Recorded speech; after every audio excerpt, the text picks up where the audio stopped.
Olá, você que está aí do outro lado da telinha, mais uma vez eu aqui desse lado e você desse lado aí, né, para a gente começar uma aula sobre a história de Israel no Egito e no deserto. Eu vou tentar para você em breve relato, passar um breve relato dessa parte da história, da nossa história, da história da Bíblia, tá? Mas antes vamos orar. Pai, quero te louvar mais uma vez, quero te agradecer e peço a Ti que o Senhor nos dê sabedoria, entendimento, para que tudo seja falado aqui, Senhor, seja, Pai, passado para o povo que está do outro lado, de uma forma suave, de entendimento fácil, para que eles possam entender. E peço que a cada dia isso venha abrir o nosso entendimento para os Teus ensinamentos em nome de Jesus. Mas a breve história de Israel que eu quero passar para você começa com um nome, Israel. Muitas vezes a gente fala, e uma das traduções mais corriqueiras diz que Israel significa ele luta com Deus. E muitas vezes parece simples, né, delimitar a época que começou, mas foi há mais de 2000 anos atrás. Essa história desse povo, que se você me perguntar por que Deus escolheu esse povo, sinceramente, quando eu chegar no céu, eu vou perguntar a Deus, por que que ele escolheu especialmente esse povo, tá bom? Então, voltando aqui, a história do povo de Deus começa há mais ou menos 2100 anos antes de Cristo, tá? E lembrando que eu peço a você que está aí assistindo essa aula, coloque sua Bíblia do lado para a gente poder confirmar os assuntos que eu estou passando para você, tá bom? Então, começou mais ou menos o início disso, foi 2100 anos antes de Cristo, quando Abraão, mas na época ainda era Abrão, né? A história vai mostrar isso. Ele morava na Mesopotâmia, que era um lugar muito rico, muito fértil. A Mesopotâmia é onde passavam dois rios muito conhecidos, Rio Tigres e Rio Eufrates, né? Então, se você analisar, todas as grandes cidades nascem perto ou em volta de grandes rios, né? Isso no início dos tempos. Claro que depois a população foi crescendo e as grandes rotas comerciais ficaram sempre perto de rios, mares e estradas que levavam para um lado para o outro para facilitar a vida das pessoas, tá? Então, se você abrir em Gênesis capítulo 12, se você puder abrir, diz o seguinte, Gênesis 12, do 1 ao 9. Ora, disse o Senhor a Abraão, sai da tua terra, da tua parentela e da casa de teu pai, e vai para a terra que te mostrarei. De ti farei uma grande nação, e te abençoarei, e te engrandecerei o seu nome. Se tu uma bênção, abençoarei os que te abençoarem, e amaldiçoarei os que te amaldiçoarem. Em ti serão benditas todas as famílias da terra. Partiu, pois, Abraão, como lhe ordenara o Senhor, e Ló foi com ele. Tinha Abraão 75 anos quando saiu de Harã. Levou Abraão consigo Sarai, sua mulher, e Ló, filho do seu irmão, e todos os bens que haviam adquirido, e as pessoas que lhe acresceram em Harã. Partiram para a terra de Canaã, e lá chegaram. Atravessou Abraão a terra, até Siquém, até o carvalho de Moré. Nesse tempo, os cananeus habitavam nessa terra. Apareceu o Senhor a Abraão e lhe disse, quer dizer, já apareceu no início e agora aparece de novo. Olha como é que Deus tinha uma intimidade com Abraão. Passando dali, apareceu o Senhor a Abraão e lhe disse, darei à tua descendência esta terra. Ali edificou Abraão um altar ao Senhor, que ele já tinha dado duas promessas, né? Primeiro, no início, Deus falou para ele, versículo 2, Gênesis 2, 2, falou assim, de ti farei uma grande nação, e te abençoarei e te engrandecerei. E lá, depois, repetiu, darei à tua descendência esta terra. Ali edificou Abraão um altar ao Senhor, que lhe aparecera. Isso no versículo 7, tá? Passando dali para o monte a oriente de Betel, armou sua tenda, ficando Betel ao ocidente e Ai ao oriente. Ali edificou um altar ao Senhor e invocou o nome do Senhor. Depois seguiu Abraão dali, indo sempre para o Neguebe. Então, amados, vocês entendam que quando Deus definiu para Abraão, a primeira coisa que a gente vê, ele era obediente, né? E esse foi o início do povo de Deus. Quando Deus dá uma direção para Abraão, para ele fazer parte ou ser o protagonista de uma grande nação. E eu digo para você, você também é protagonista de uma grande nação. A tua família é um projeto de Deus. A tua família, você tem que colocar na tua cabeça o seguinte, que a tua família também é projeto de Deus. Como Abraão, Deus deu uma direção para ele, para criar uma grande nação, você também pode criar, através da palavra de Deus, acreditando na palavra, que a tua família é um projeto grandioso de Deus. Tá bom? Continuando. Andou por toda a terra de Canaã, que seria futuramente a terra escolhida por Deus para o seu povo habitar.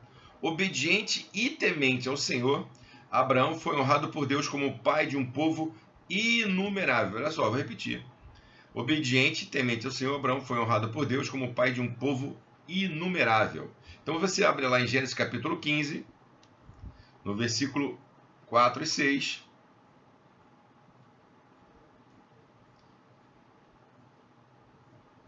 Olha o que Deus fala para Abraão. Só lembrando, mais uma vez, Gênesis capítulo 11, versículo 30, a Bíblia diz que Sarai, a esposa de Abraão, era estéril. Mas aí, olha só o que Deus fala, no versículo 4.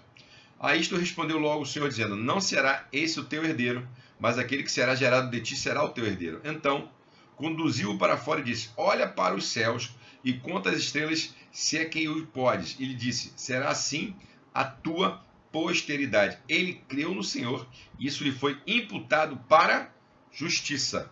Então, muitas vezes, né, nós não acreditamos e deixamos de acreditar na promessa do Senhor. Então, eu quero dizer para você que Deus tem uma promessa maravilhosa para o povo dele.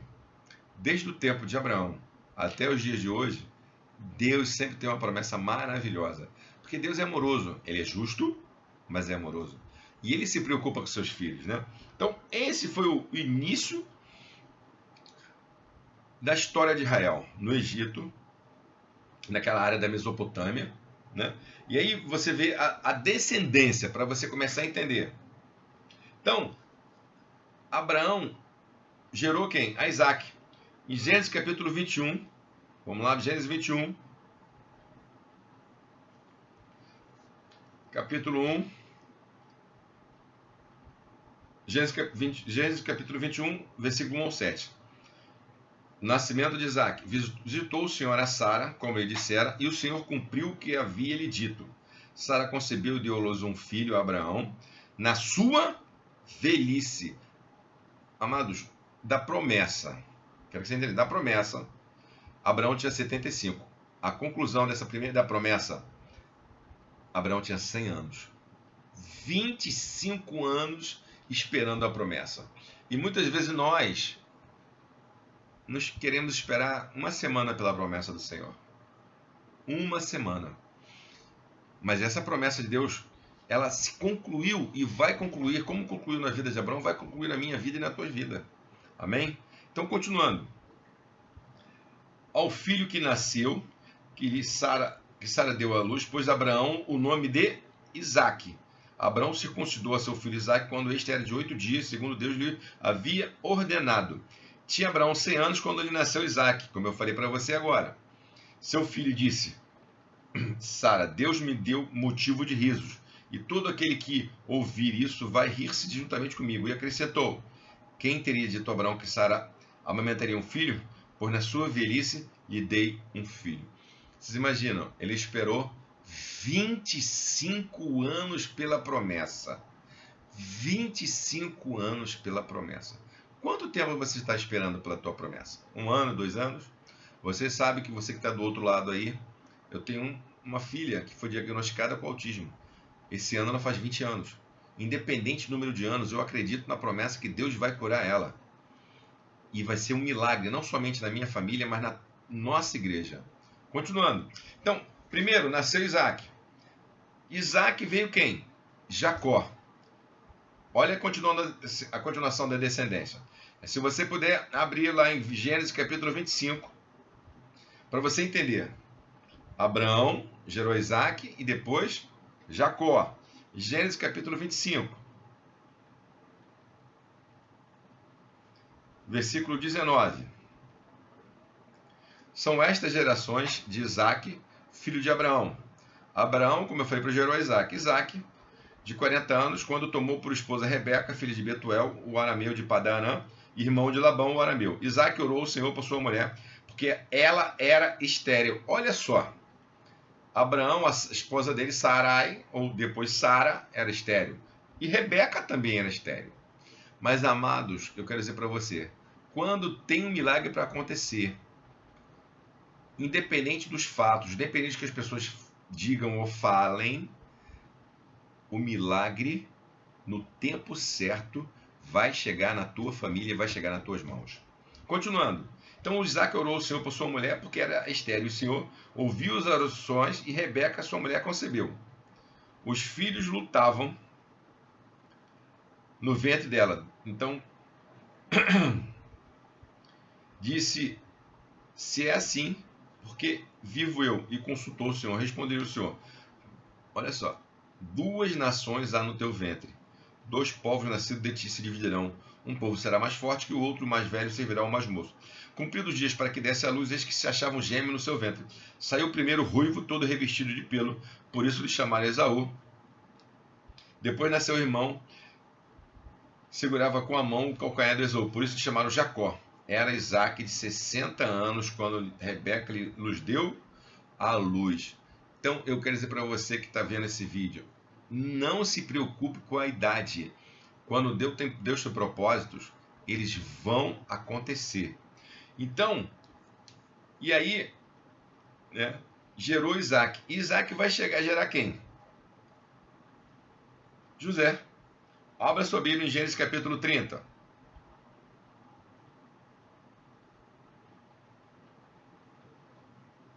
Versículo 22. Lembrou-se Deus de Raquel, ouviu-a e a fez fecunda. Ela concebeu, deu à luz a um filho e disse, Deus me tirou o vexame. Porque Rebeca também era estéril igual a Sara, né? Lembra que eu falei isso?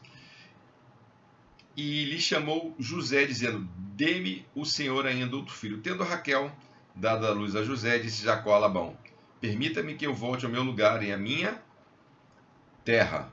Então, vocês entendam que o processo de Deus, da descendência, né, passou, aí veio José, os irmãos, estou encurtando a história para poder dar tempo de passar algumas coisas mais para vocês. Então, de Jacó gerou José. Só que José, os irmãos, tinham ciúme dele. Em Gênesis 37, ele foi vendido como escravo. E onde que ele parou? Quando você tem uma promessa, independente dos fatos, da onde você passar das dificuldades, Deus vai te colocar em lugar de destaque aonde você estiver. E José foi diretamente trabalhar com o rei do Egito. E José era fiel a Deus, de acordo com Gênesis 39. Vamos lá. Para a gente não perder. Gênesis capítulo 39, versículo 2. Diz o seguinte, o Senhor é com José, que veio a ser homem próspero, estava na casa do seu senhor, do egípcio. E vendo Potifar que o Senhor era com ele, e que tudo que ele fazia prosperava em suas mãos, logrou José mercê perante a ele e a quem servia. E ele o pôs por mordomo de sua casa e lhe passou às mãos tudo o que tinha. Quando, né, Potifar viu que José era próspero e Deus era com ele, falou assim, ó, toma conta que eu confio em você. Porque, na verdade, diretamente, Potifar estava dizendo o seguinte, eu confio no teu Deus. Ele não falou diretamente isso, mas se você analisar a história, né? Por quê? Porque tudo que José tocava, prosperava. Continuando, e não foi desamparado pelo Senhor, tornou-se um homem querido pelo faraó, que era o rei do Egito, e foi promovido a governador do Egito, em Gênesis 41. Governador do Egito, capítulo Gênesis 41.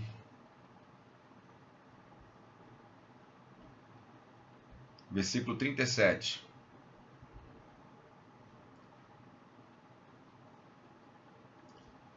Gênesis 41, 37 diz o seguinte, o conselho foi agradável a Faraó e a todos os seus oficiais. Disse Faraó aos seus oficiais: acharíamos porventura homem como este, em que há o Espírito de Deus? Depois disse Faraó a José: visto que Deus te fez saber tudo isto, ninguém há tão ajuizado e sábio como tu. Administrarás a minha casa, e a tua palavra obedecerá todo o meu povo. Somente no trono eu serei maior que tu. Disse mais a José: vês que faço autoridade sobre toda a terra do Egito. Deus, ou melhor, Faraó estava dando autoridade para José, e depois de Faraó do Egito era José. Quanta honra Deus tinha com José, para ele colocar ele em lugar de destaque. Então, tirou o Faraó o seu anel de sinete, que era um anel que era colocado para os grandes líderes,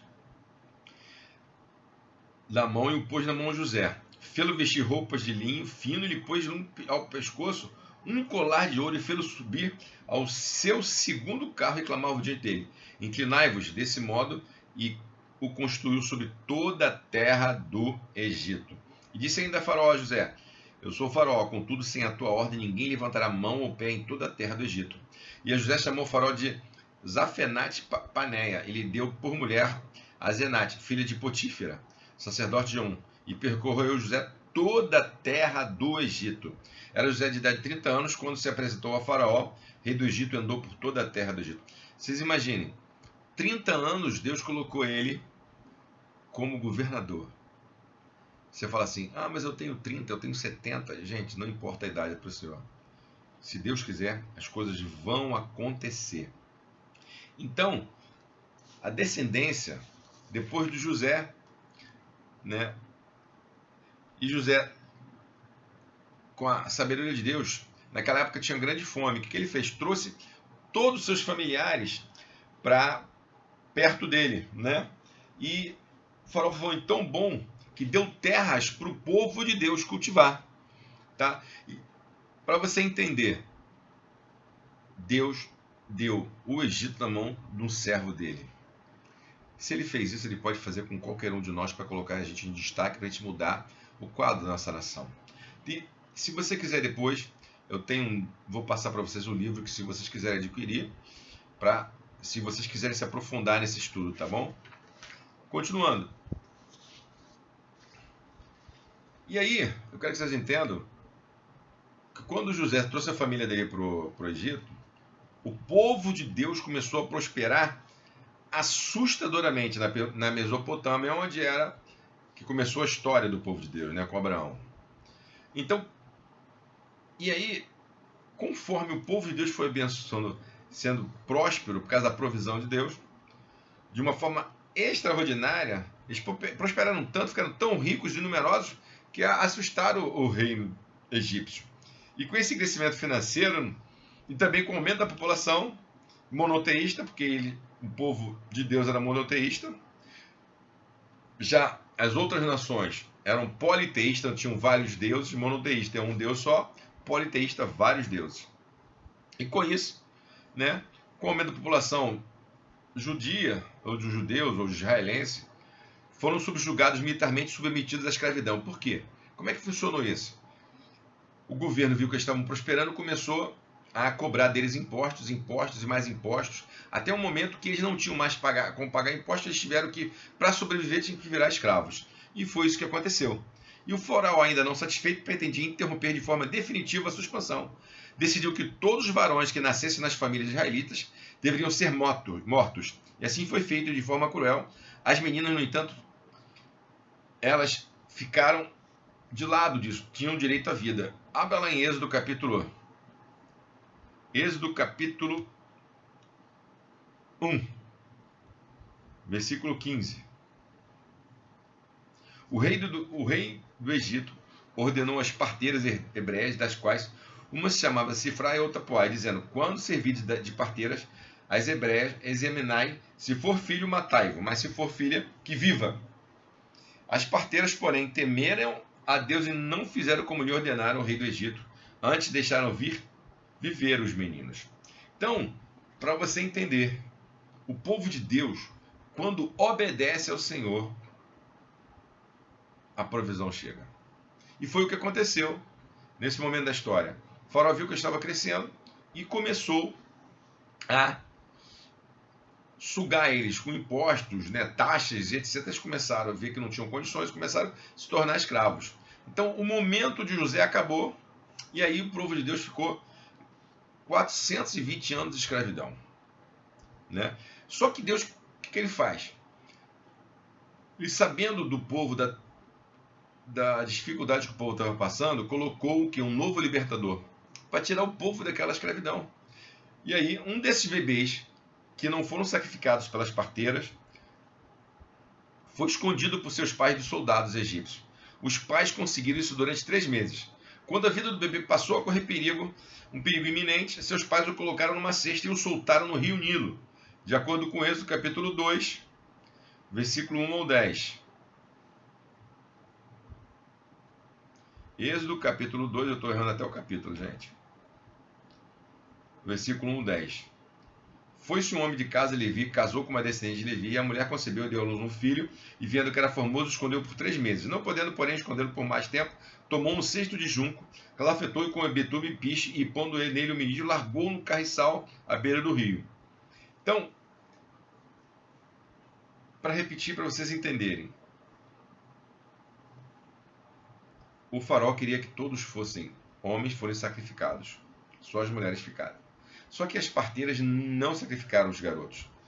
E um desses, com 3 meses, foi colocado, né, num cesto e foi colocado no rio, para que ele não viesse sacrificado pelos soldados. Quando isso aconteceu, quando ele estava no rio, olha o que aconteceu. A filha do faraó viu o cestinho descendo nas águas e o choro do bebê. Ela tratou de resgatá-lo. E o menino ganhou o nome de Moisés, ou Moshe, que pode significar retirado ou nascido das águas, de acordo com Êxodo capítulo 2, versículos 5 ao 9. Olha o que diz o texto. Desceu a filha do faraó para se banhar no rio, e as suas donzelas passeavam pela beira do rio. Vendo ela o cesto no carriçal, enviou a sua criada e o tomou. Abrindo, viu uma criança, e eis que o menino chorava. Teve compaixão dele e disse: Este é menino dos hebreus. Então disse sua irmã, a filha de Faraó: Queres que eu vá chamar uma das hebreias que sirva de ama e te crie a criança? Respondeu-lhe a filha de Faraó: Vai. Saiu, pois, a moça e chamou a mãe do menino. Só que a filha do Faraó não sabia que a ama de leite seria a mãe do menino. Entendeu, amados? E continuando. Então a mãe de Moisés tornou-se sua ama, como eu acabei de ler. Êxodo capítulo 2, versículo 9. Ela cresceu e estudou dentro do reino egípcio, sempre muito bem tratado, apesar da filha de Faraó saber que ele era filho de hebreus.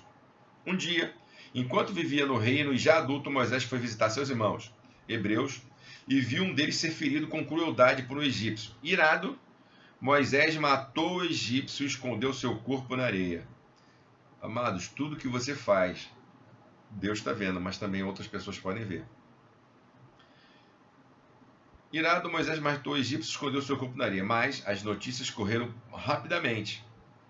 O faraó soube do crime e decidiu mandar matar Moisés. No entanto, ele conseguiu fugir para a terra de Midian, de acordo com Êxodo capítulo 2, versículo 15. O que diz o Êxodo 15? Informado desse caso, procurou o faraó matar Moisés, porém Moisés fugiu da presença do faraó e se deteve na terra de Midian e assentou-se junto a um poço. Então, Abraão, Isaac, Jacó, José, o povo prosperou, o rei do Egito ficou com ciúmes por causa da prosperidade, mandou matar os meninos, só que não, as parteiras não mataram o menino, né? Colocaram o menino no cesto, a filha do faraó pegou, ele se tornou um príncipe, com toda a estrutura do palácio, e depois disso, ele foi e matou no egípcio. E aí, foi descoberto, né? O faraó mandou matar, ele fugiu para a terra de Midian. Continuando. Foi ali que ele conheceu sua mulher, a filha do sacerdote Reuel, chamado Zípora, ou Tesípora ou Séfora. Ela lhe deu um filho que ganhou o nome de Gerson, que significa hóspede, de acordo com Êxodo 2, 21 e 22. Eu vou falar para vocês porque não vai dar tempo de eu abrir todas as vezes o texto bíblico, né? Mas Êxodo 2, 22, olha o que diz. A qual deu à luz um filho que ele chamou Gerson, porque disse, sou peregrino em terra estranha. Então, ele era peregrino. Mas Moisés, a cultura dele, a educação dele foi toda no palácio, foi uma educação de excelência. Tá? Então, o Moisés como libertador, né? Como libertador, ele tinha o entendimento do seu chamado. E aí, continuando, passaram-se anos, o faraó que perseguia Moisés morreu, mas os israelitas, ou hebreus, continuavam sob o jugo egípcio. Diz a Bíblia que Deus se compadeceu do sofrimento do seu povo e ouviu o seu clamor, de acordo com Êxodo capítulo 2, versículo 24. Estou falando um pouquinho rápido por causa do nosso tempo, tá bom? Deus apareceu a Moisés pela primeira vez numa sarça em chamas, de acordo com Êxodo 3. Mas Êxodo capítulo 2, 24, diz o seguinte: ouvindo Deus o seu gemido, lembrou-se da sua aliança com Abraão, com Isaque e com Jacó. E viu Deus que os filhos de Israel e atentou para a sua condição. Porque, mais uma vez, Deus se preocupou com o seu povo. Se Deus se preocupava com aquele povo antigamente, imagina hoje. Tá? E aí, Deus apareceu a Moisés pela primeira vez em uma sarça em chamas, de acordo com Êxodo capítulo 3. No Monte Horebe ele disse: eis que os clamores dos israelitas chegaram até mim, e vi a opressão que lhes fazem os egípcios. Vai, te envio ao faraó para tirar do Egito os israelitas, meu povo. O que Deus falou para Moisés? Vai aonde está o meu povo, no Egito, para que eles saiam da escravidão. De acordo com Êxodo capítulo 3, versículo 9. Em companhia de Arão, seu irmão voltou para o Egito e contatou a Faraó. E este parecia inabalável na decisão de manter os hebreus escravos, de acordo com Êxodo capítulo 5, versículo 1 ao 5. Após ser atingido por 10 pragas enviadas diretamente por Deus, de acordo com Êxodo capítulo 7 ao 12, permitiu que o povo finalmente fosse liberto. E comemoraram a Páscoa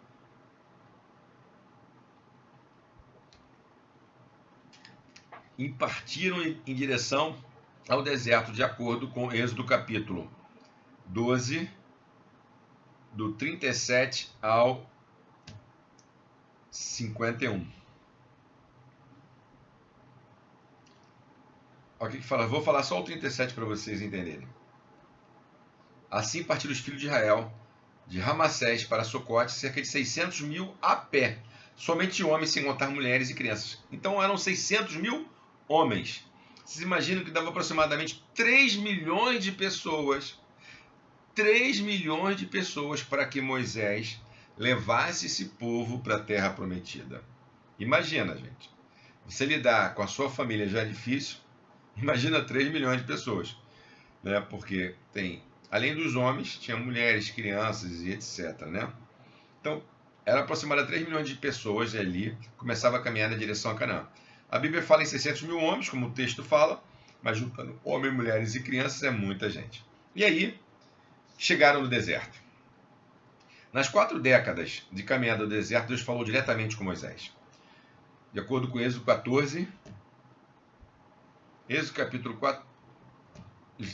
capítulo 14, versículo 15. Disse o Senhor a Moisés: por que clamas a mim? Dize aos filhos de Israel que... Dize aos filhos de Israel que marchem. Por quê? Amados, o problema todo do ser humano, ele não quer vencer as dificuldades para chegar na terra prometida. E isso acontece com todo mundo. Todo mundo que tem a vida tranquila e mansa, mas não é assim. Deus sempre vai te provar, para você ser aprovado. Continuando. E Deus deu todas as leis a serem seguidas por seu povo, o seu povo eleito, de acordo com Êxodo capítulo 20, 1 ao 17, que fala dos mandamentos, né? Ou os 10 mandamentos. O conjunto de leis sociais e penais, as regras dos alimentos, os direitos de propriedade em tudo. Enfim, tudo foi transmitido por Deus a Moisés, que retransmitia cada palavra ao povo que o seguia. Era o nascimento do judaísmo. A caminhada não foi fácil. O povo rebelou-se diversas vezes contra Moisés e contra o Senhor. A incredulidade e a desobediência dos israelitas eram tamanhas que, em algumas passagens, Deus pondera em destruí-los a dar a Moisés outro povo. E é a primeira vez que Deus lamenta ter criado a raça humana, né? Mas Moisés não queria outro povo. Clamou novamente a Deus para que perdoasse os erros dos israelitas, de acordo com Êxodo capítulo 32, 9 e 10. Porém, todos os adultos que saíram do Egito, exceto Caleb e Josué, morreram no deserto. Você imagina? O povo de Deus ficou com Moisés 40 anos no deserto para chegar à Terra Prometida. Mas o problema é que a maioria deles voltava a sua história para o passado. E Deus não quer que você fique olhando para trás, para o que aconteceu. Olhe para frente, olhe para o teu alvo. O teu alvo é Jesus. E aí? Mas eu quero dizer para você, apesar disso tudo, só 2 entraram na Terra Prometida: Josué e Caleb. Amém? Então, continuando. Moisés resistiu firme até a entrada de Canaã. Infelizmente, não pôde entrar, apenas contemplou a terra de longe. Deuteronômio 34, 4, 5. E foi levado por Deus. Josué tomou a direção do povo e tomaram posse da terra prometida. Deuteronômio 34, 10 é o seguinte: Eis a terra que jurei a Abraão, Isaque e a Jacó, dar à tua posteridade. Viste-a com os teus olhos, mas não entrará nelas, disse Deus a Moisés. E Moisés morreu. Deuteronômio 34, versículo 4 e 5. Não se levantou mais Israel profeta comparável a Moisés, com quem o Senhor conversava face a face. Foram grandes e difíceis batalhas até tomarem posse por completo de Canaã. Então vocês entenderam que até Moisés, né, nesse momento do deserto, Deus permitiu que eles ficassem 40 anos no deserto, né, e isso tudo aconteceu porque Deus estava querendo mudar o povo, mas o povo não mudava. Em sã consciência, se o povo fosse um povo sarado, sem os resquícios e a idolatria do Egito, porque das pessoas que saíram do Egito para chegar na Terra Prometida já tinham se corrompido com os vários deuses que tinha no Egito. Então, por isso que Deus permitiu que eles fossem ficando na história, né? E isso tudo fez com que só 2 entrassem na Terra Prometida. Aí nós vamos para a época dos juízes e dos reis. Juízes foi um nome dado pela tradição bíblica encontrada no Antigo Testamento aos líderes que foram escolhidos para guiarem as diversas tribos de Israel no período que o povo de Israel estabeleceu. Inicialmente, o povo era dirigido pelos juízes, Gideão, Eli, Samuel e outros, mas inconformados com essa situação e querendo assemelhar-se aos demais reinos, pediram para si reis, e Deus os atendeu. Então, o povo de Deus, gente, é uma bênção. Como eles viram que os outros povos tinham reis, eles pediram para Deus rei também. Aí, 1 Samuel capítulo 8, versículo diz o seguinte: e eles disseram: vê, já está velho e teus filhos não andam pelos teus caminhos. E constitui-nos, pois agora, um rei sobre nós, para que nos governe como em todas as nações. Então, o profeta Samuel, ele viveu esse dilema. E aí, em 1 Samuel capítulo 10, versículo 24, quem que é levantado? Saul, primeiro rei que foi infiel ao Senhor, de acordo com 1 Crônicas capítulo 10, versículo 13. Em seguida, Davi tornou-se o rei, este sim segundo o coração do pai, segundo Samuel, do capítulo 2, do versículo 1 ao 7. Então, veio Saul e depois sim veio Davi, segundo o coração do pai. E Salomão foi o terceiro rei, homem muito sábio e abençoado, construiu o primeiro templo. Após estes muitos outros reis vieram, alguns fiéis, outros infiéis. Muitas vezes tornaram um povo sem pátria. Inclusive, nos últimos 2 milênios, era um povo disperso pela terra. Somente em 1948 foi estabelecido o Estado de Israel.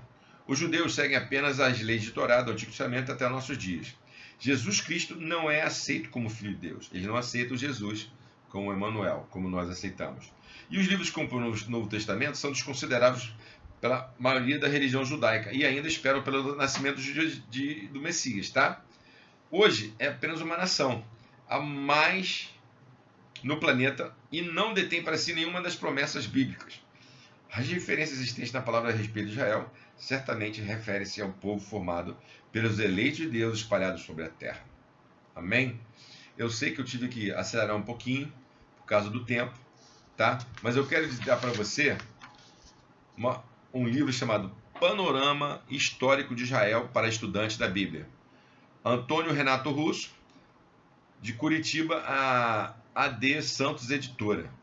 Se você quiser, depois eu tenho até um exemplar dele, mas eu não posso ceder que esse é para mim. Mas eu também tenho em PDF, tá bom? Tenha um ótimo domingo. Que Deus continue te abençoando e te honrando. E vamos agradecer o Pai mais uma vez. Pai, te louvo e te agradeço, Pai, mais uma vez.